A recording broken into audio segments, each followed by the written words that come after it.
Bismillah, alhamdulillahi wahdah, wassalatu wassalamu ala man la nabiyya ba'dah, amma ba'd. Si l'homme décide de divorcer de sa femme, la première ou la deuxième fois, il peut revenir sur sa décision tant que la femme est encore dans sa période de viduité. Donc 3 menstruations par exemple pour la femme qui a ses menstruations. Pendant cette période, il peut revenir sur sa décision et recommencer à vivre avec elle selon la bienséance, comme il le souhaite. Si la période de la femme se termine, donc par le premier ou le deuxième divorce, on est toujours dans le cas du premier ou du deuxième divorce. Si ce délai de viduité se termine, que la idda est finie, dans ce cas-là, s'il désire se remarier avec elle après cela, il doit faire un nouveau contrat de mariage et il doit lui donner une nouvelle dot. Ceci pour donc la première ou la deuxième fois. S'il la divorce une troisième fois, dans ce cas-là, il ne peut pas se remarier avec elle ni revenir sur sa décision durant la période de viduité. Et lorsque la période de viduité se termine, la femme, dans ce cas-là, peut se remarier. Si l'homme, malgré tout, espère se remarier avec cette femme, il devra se remarier avec elle à certaines conditions. Premièrement, la femme doit se marier avec un autre homme, un mariage valide religieusement.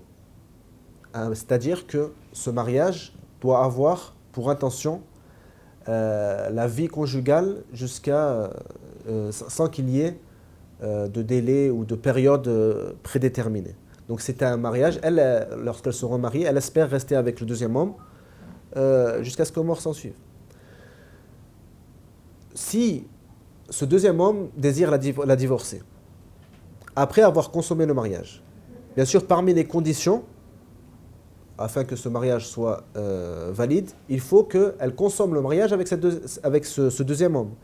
Si, malgré tout, pour une raison ou pour une autre, le deuxième homme décide de la divorcer, dans ce cas-là, son premier mari, qu'il avait divorcé donc 3 fois avant, peut la reprendre en mariage, avec un nouveau contrat et une nouvelle dot. Et il aura devant lui 3 divorces, comme lorsqu'il s'était marié avec elle la première fois.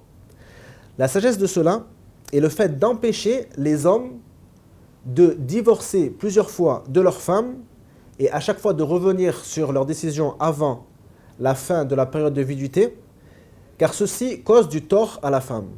La femme est certes très peinée lorsque son mari, par exemple, tous les 3-4 mois, il la divorce et ensuite il revient sur sa décision et ensuite il la redivorce et il revient sur sa décision, etc.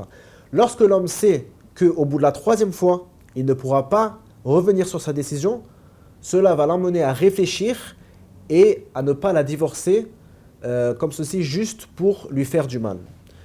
Allah Azza wa Jal a dit At-talaqu marratani fa-imsakun bima'rufin aw tasrihun bi-ihsan. Ce qui signifie le divorce n'est que 2 fois. Le divorce est 2 fois. Ensuite, où il revient sur sa décision, donc il garde sa femme en respectant les règles de bienséance, bil ma'rouf, aw tasrihun bi ihsan, ou il la divorce avec bienfaisance, donc sans lui faire du mal.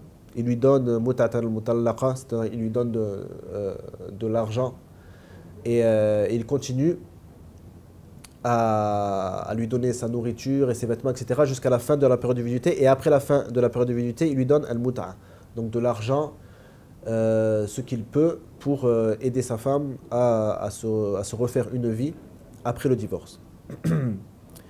Ensuite, Allah Azza wa Jal dit فَإِن طَلَّقَهَا فَلَا تَحِلُّ لَهُ مِن بَعْدُ حَتَّى تَنكِحَ زَوْجًا غَيْرَهُ.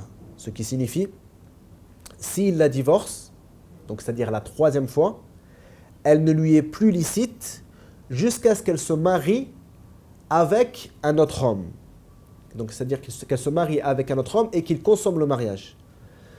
Ensuite, Allah Azza wa Jalla dit فَإِن طَلَّقَهَا فإن طلقها فلا جناح عليهما أن يتراجعا إن ظنا أن يقيما حدود الله.